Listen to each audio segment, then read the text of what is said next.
All right. I want to say welcome back to my channel.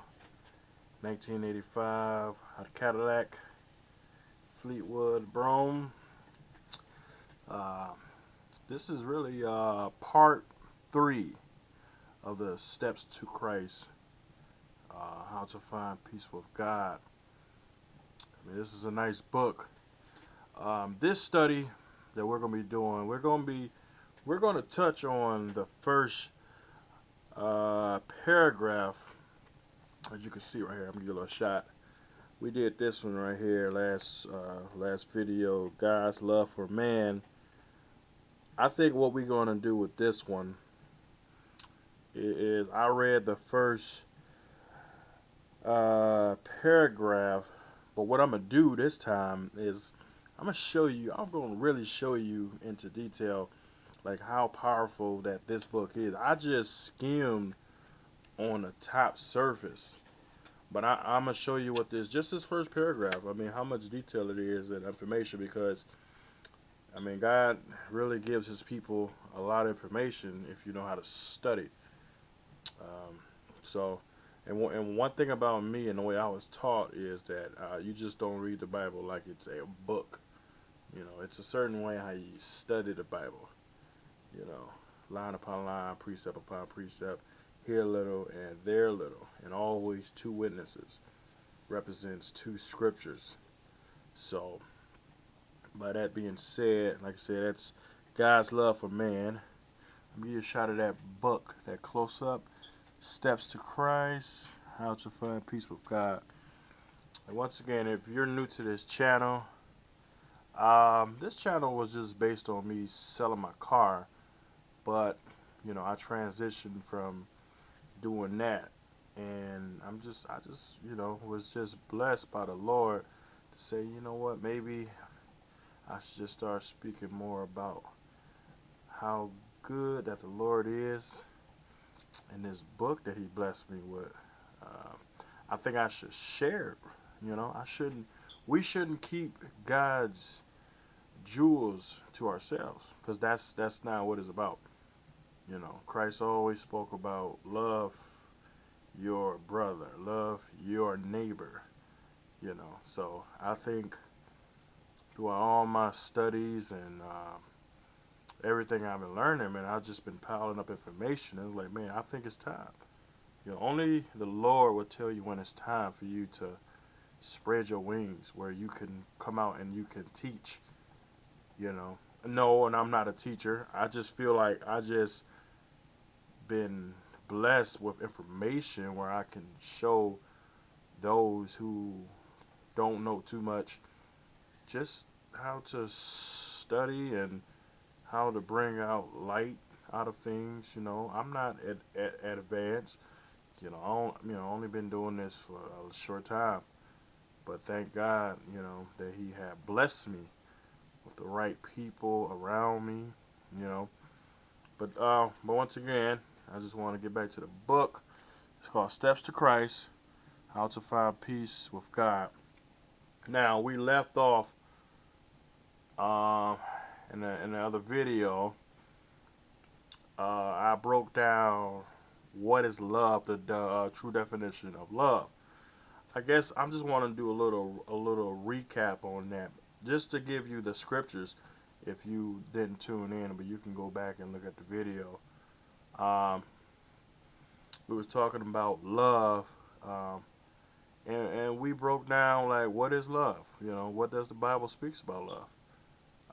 So I just gave two Bible definition, which is Exodus chapter 20, verse 6. And I guess we can go there real quick. And We can go there real quick and just get the scriptures. Exodus 20, verse 6. It reads, "And showing mercy unto thousands of them that love me and keep my commandments." Now, if you notice, just to show you something, how we break down scriptures and stuff, the word, we're talking about love, and how the definition is shown is in verse 6, "And showing mercy unto thousands of them that love me and keep my commandments." So what the word is saying to the people, to the reader, is you had to understand that we cannot physically hug God. We cannot physically touch God.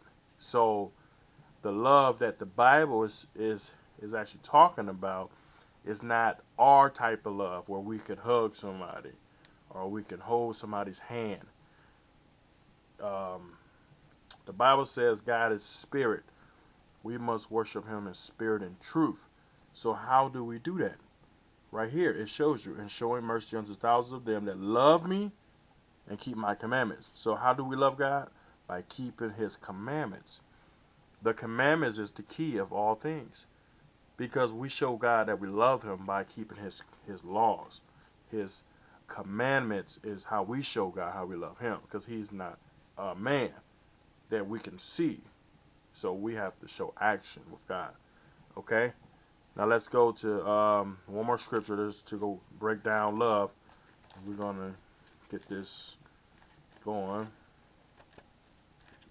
I'm going to go to, if you want to turn to John chapter 14, verse 50. Like I said, this is a recap of last video. I like to do a little recap of my previous videos, because that kind of show you where you left off at. John chapter 14, verse 15. If ye love me, keep my commandments." Here we go again.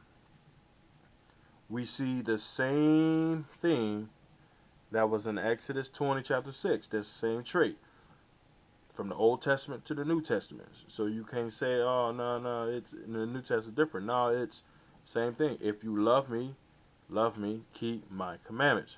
Okay? So here we go. We got the same breakdown. So we understand what love is. Now if somebody come to you, anybody, friend, pastor, you at a church, and say, "God said, and the only way we can love him is if we give our tithes and give our offerings, or you have to give." No, that's not what the Bible says. If you love me, keep my commandments, not whatever somebody else say. Don't let nobody trick you. One thing you got to understand is you need to know your word, and that's where that's where you're gonna learn. You know, you're gonna get skilled as you learn, but you have to read. You have to read. You know, you have to read. Okay, let's move on here, because we did a little recap. Okay, I want to get a little slight study, a little breakdown, because I think for this study, you know, we're gonna be doing a little bit more studying, you know, and breaking down things. Okay, I just want to, recap again last week. I mean, not last week, but the last video. Um, just to show you how much a person can miss, because the first, I'm gonna show you right here. The first chapter says God's love for men. Okay, so now it says nature and revelation alike testify of God's love. Our Father in heaven is the source of life, of wisdom, and of joy. Look at the wonderful and beautiful things of nature. Think of their marvelous adaptation to the needs and happiness. Now, I want to show how powerful this is, because, once again, you can't read this book without understanding the Bible. Don't just get this book and do not go back and do your research. You have to have the Bible to give you the answers to what this is talking about. Now let's do a little breakdown, because it says nature and revelation are like testify of God's love. So now we see that what this is saying is that nature and revelation is the two testifiers of God's love. And let's prove that. Everything needs to be proven. We just don't need to read a book and just say, okay, that's what it is for truth. Now this is how you actually do this, because we need to learn. Let's do we have any um Bible scriptures? I got. Let's go to Romans. Let's just nothing deep, but just something where you can just say, okay, that is true. Go to Romans 11. Uh,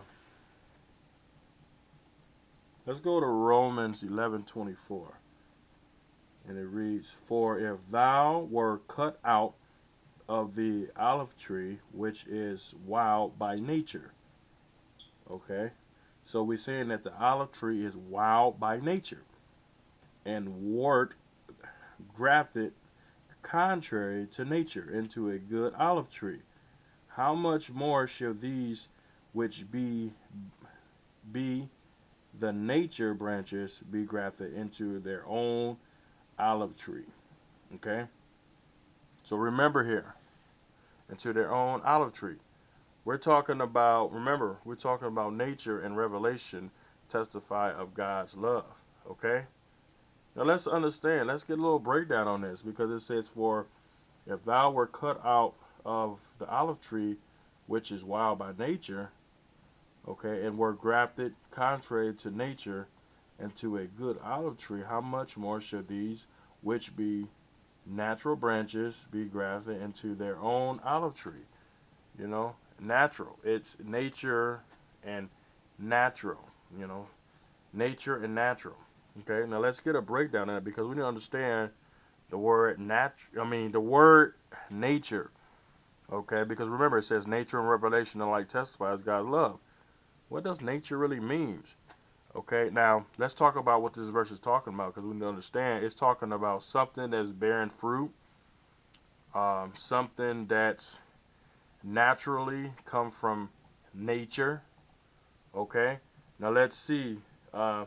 And I encourage anybody that's doing Bible study to get a Bible concordance, because that's going to even break down stuff even further. Because we're going to this is coming out of the Bible concordance.